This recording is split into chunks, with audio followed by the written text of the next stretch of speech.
Hi, I'm Jay, and this is the GeneralAire 727-4 drum assembly, also known as part number 7108. This assembly consists of two plastic drum ends on a metal shaft with an evaporator sleeve on the outside.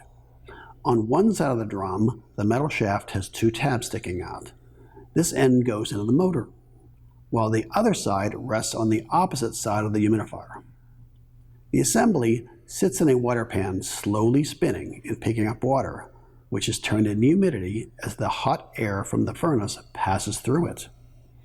The drum does not need to be replaced unless there is excessive mineral buildup on it or it is damaged, in which case it should be replaced immediately.